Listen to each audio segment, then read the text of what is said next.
ma communauté, bonjour ma famille, quel plaisir de vous avoir nombreux autour de notre repas christocentrique.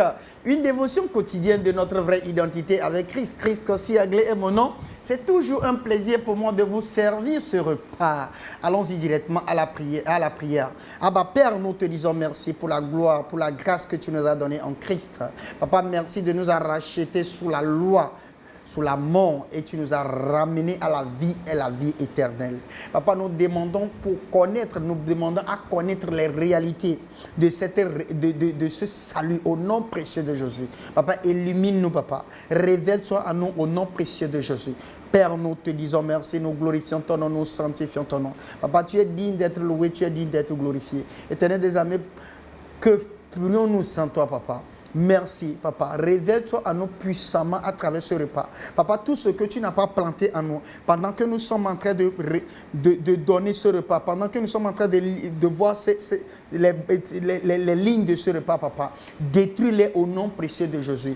Et Papa, tout ce que tu as planté en nous et qui sont morts, Papa, ressuscite-les en nous au nom de Jésus. Papa, nous voyons nos capacités revenir au nom précieux de Jésus. Père, nous te disons merci, nous glorifions ton nom, nous sanctifions ton nom. Au nom précieux de Jésus, nous avons prié, nous avons reçu. Amen. Quel plaisir de vous avoir toujours nombreux autour de notre repas christocentrique. Vous savez, c'est toujours un plaisir. Alors pour ceux qui sont toujours avec nous et qui partagent les vidéos, vraiment nous vous disons merci. Que Dieu vous bénisse, que la main de Dieu soit sur vous. Alors nous allons encore vous demander la même chose. Le faire, ne soyez toujours pas fatigués de le partager. Et vous qui venez de nous rejoindre pour la toute première fois, c'est un grand plaisir pour nous de vous avoir, de vous compter parmi nous. C'est toujours un plaisir pour nous. Que Dieu vous bénisse, que la main de Dieu soit sur vous. Alléluia. Alors tout ce que nous vous demandons, c'est de vous abonner sur nos pages pour ne rien rater de nos prochaines vidéos. Nous sommes toujours dans la série de la série que nous avons commencé, la loi et la grâce. Donc nous sommes en train de voir un peu et nous avons dit beaucoup de choses. Aujourd'hui, nous allons continuer dans la même lancée. Le croyant en Christ a l'amour de Dieu comme sa nature. Il ne lutte pas pour aimer. Il est né de l'amour et a la nature de l'amour en Jésus-Christ. Nous devons savoir que le croyant n'a pas un problème d'amour. Le croyant n'a pas un problème de foi. Le croyant n'a pas un problème de puissance. Parce que nous avons tout ça en Christ. Dieu est amour. Nous n'avons pas un problème d'amour. Puisque nous avons la nature de l'amour en nous. Donc le croyant ne peut pas dire que voilà, je n'arrive pas à aimer. Non, ce n'est pas possible. Parce que la nature, Dieu est amour. Et si Dieu est ton Père, et Dieu est notre Père, nous ne pouvons que aimer naturellement. Alléluia. Donc, le croyant n'a pas un problème d'amour. Donc, nous aimons naturellement. Notre nature répond à ces choses-là. Voilà pourquoi vous allez voir, Paul nous dit dans Galates 5, verset 22, nous allons voir, mais le fruit de l'esprit, c'est l'amour, la joie, la paix, la patience, la bonté, la bénignité, la fidélité, la douceur, la tempérance. Verset 23, la loi n'est pas contre ces choses. Alléluia. Avec la nature de Dieu, il n'y a plus besoin de loi. Nous avons l'Esprit de Dieu comme notre guide. Alléluia. Galates 5, verset 18. Si vous êtes conduits par l'Esprit, vous n'êtes point sous la loi. Alléluia. Nous avons été conduits par l'Esprit du Christ, de l'emprise du péché et de la mort à l'obéissance et nous sommes vivants. Alors donc nous devons savoir que quoi? Que la nature, l'esprit, les fruits de l'esprit, c'est ce que nous avons cité tout à l'heure dans Galates 5, verset 22. Alors vous devez savoir que naturellement que nous sommes en Christ, ces fruits-là, nous devons travailler. Quel travail nous devons vraiment écouter la parole de Dieu pour que ces fruits-là puissent être dégagés à nous. Donc, en tant que croyants, nous n'avons pas ces problèmes-là parce que c'est déjà en nous. Mais le défi, c'est que quand vous sémez une graine aujourd'hui, vous n'allez pas voir la graine germer aujourd'hui, porter de fruits aujourd'hui. Donc, quand vous naissez de nouveau aujourd'hui, qu'est-ce qui va se passer? Ça prend du temps avant que ces fruits-là ne soient dégagés. Mais ça ne veut pas dire que vous n'avez pas déjà ces fruits-là en vous. Vous avez ces fruits-là en vous dans la semence qui est la parole de Dieu. Alléluia. Donc, c'est ce qui fait qu'en écoutant, par exemple, ce repas christocentrique, en écoutant le vrai évangile, vous allez voir que vous allez grandir dans la foi et dans la connaissance, et qui va faire que les fruits vont dégager naturellement. naturellement. Romains 8, verset 2. En effet, la loi de l'esprit de vie en Jésus-Christ m'a affranchi de la loi du péché et de la mort. Alléluia. Verset 4. En effet, la loi de l'esprit de vie en Jésus-Christ m'a affranchi de la loi du péché et la mort. Vous voyez, il a même répété cela. Verset 8. Or, ceux qui vivent selon la chair ne sauraient plaire à Dieu. Verset 9. Pour vous, vous ne vivez pas selon la chair, mais selon l'esprit. Si du moins l'esprit de Dieu habite en vous, si quelqu'un n'a pas l'esprit de Christ, il ne lui appartient pas. Alléluia. Le croyant est celui qui a l'esprit de vie et qui a accompli la justice de la loi. Nous sommes de l'esprit, nous sommes vivants d'entre les morts. La loi est pour les hommes spirituellement morts qui sont sous l'emprise du péché. Les fils de Dieu ont l'esprit de Dieu. Alléluia. Les fils de Dieu ont l'esprit de Dieu qui est sa nature. Galates 5, verset 25. Si nous vivons par l'esprit, marchons aussi selon l'esprit. Le mot « si » est la même que « puisque nous existons dans l'esprit, conduisons-nous aussi dans l'esprit. Le croyant vit naturellement dans la justice de Dieu comme son fils et n'a donc pas besoin de la loi. Il accomplit la justice de la loi par sa nature et sa naissance en Jésus-Christ. Nous sommes libres de la loi, mais pas de nos obligations. Dans notre justice en Christ, en tant que fils de Dieu, nous avons appris à marcher et à nous conduire selon notre nature en Christ. Galates 5, verset 13. Frères, vous avez été appelés à la liberté. Seulement ne faites pas de cette liberté un prétexte de vivre selon la chair, mais rendez-vous par la charité, serviteurs les uns les autres. Alléluia. Donc aujourd'hui, nous devons savoir que nous sommes en Christ. Nous sommes libres de tout.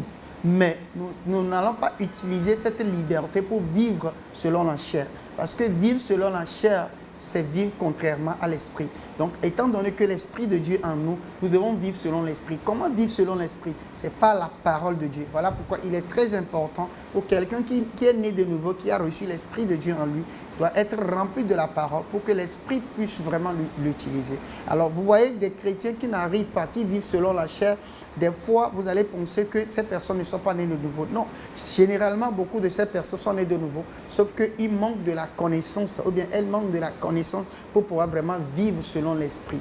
Et donc, c'est pourquoi, par exemple, nous, avec ce repas christocentrique, nous vous amenons, nous formons à vraiment vivre selon l'esprit et non selon la chair. Alléluia. Et nous ne devons pas utiliser ce prétexte de liberté-là dans le libertinage et faire de tout ce que la chair veut et non ce que l'esprit veut. Alléluia. Ainsi, lorsque nous marchons selon l'esprit, la justice de la loi est accomplie et nous montrons que l'amour de Dieu est supérieur à la loi des ordonnances charnelles. Romains 8, verset 3. Car chose impossible à la loi, parce que la chair la rendait sans force. Dieu a condamné le péché dans la chair en envoyant, à cause du péché, son propre Fils dans une chair semblable à celle du péché. Verset 4. Et cela afin que la justice de la loi fût accomplie en nous qui marchons non selon la chair, mais selon l'esprit. Donc, nous ne devons pas marcher selon la chair. Donc, je suis croyant. Donc, qu'est-ce que l'esprit démontre? Qu'est-ce que je me laisse guider par l'esprit? C'est l'esprit qui utilise maintenant mon corps. Je n'utilise pas mon corps, c'est-à-dire je n'utilise pas mon corps comme je veux. Non, je laisse mon esprit prendre le dessus sur mon corps. Donc, les désirs de la chair, je dois arriver à les soumettre au désir de quoi? De l'esprit. Alléluia. C'est très important. Alors, aujourd'hui, si nous prêchons ceci et que les gens pensent que vraiment, oui, maintenant je suis libre, mes péchés passés, présents, futurs sont pardonnés et donc je suis libre de faire de n'importe quoi. Non, vous n'avez rien compris. Et généralement, quand vous voyez ces gens de personnes, c'est des gens qui ne sont jamais sauvés. Alors, quand vous êtes réellement sauvés, vous-même, vous allez voir que la nature ou bien l'Esprit de Dieu en vous vous communiquera les choses. Et si bien même peut-être vous n'avez pas encore toute l'holistique, c'est-à-dire toutes les capacités de pouvoir marcher selon l'esprit, selon que vous n'avez pas déjà les connaissances, qu'est-ce qui va se passer? Même si vous n'avez pas les connaissances et que vous vivez selon la chair, vous allez voir que vous-même, vous ne serez pas fiers de vous. Vous allez voir que vous ne pouvez pas être à l'aise parce que l'esprit en vous ne peut pas accepter ou bien ne va pas répondre à ce comportement. Vous allez voir que vous-même, vous serez dérangé au plus profond de vous. Et c'est ce qui fera que vous allez chercher à vraiment vivre selon l'esprit parce que l'esprit est en vous. Et je vois vraiment que l'esprit prenne possession de nos corps et prenne possession sur les désirs de nos corps au nom précieux de Jésus. Confessons ceci ensemble. J'ai été conduit par l'esprit de Christ à l'obéissance.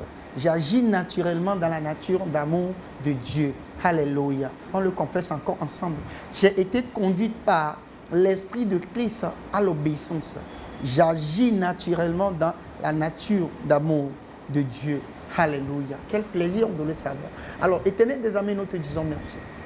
Merci parce que nous avons l'Esprit de Dieu en nous. Nous avons été libérés et nous avons l'Esprit de Dieu en nous. Papa, nous demandons, Papa, de vivre selon l'Esprit et non selon la chair. Papa, quiconque m'écoute en ce moment et qui vit encore selon la chair, je déclare, je décrète, Papa, que la manifestation du Saint-Esprit prenne le dessus sur ses comportements au nom précieux de Jésus. Que les yeux de ses entendements soient éclairés. Papa, que la connaissance l'inonde au nom précieux de Jésus. Père, nous te disons merci. Nous glorifions ton nom, nous sanctifions ton nom. Papa, merci parce que nous avons cette assurance que quand nous prions conformément à ta parole, tu nous exauces. Au nom précieux de Jésus, nous avons prié, nous avons reçu. Amen. Quel plaisir de vous avoir nombreux jusqu'à la fin de ce repas. Et vraiment, merci pour avoir donné la possibilité de vous présenter ceci jusqu'à la fin.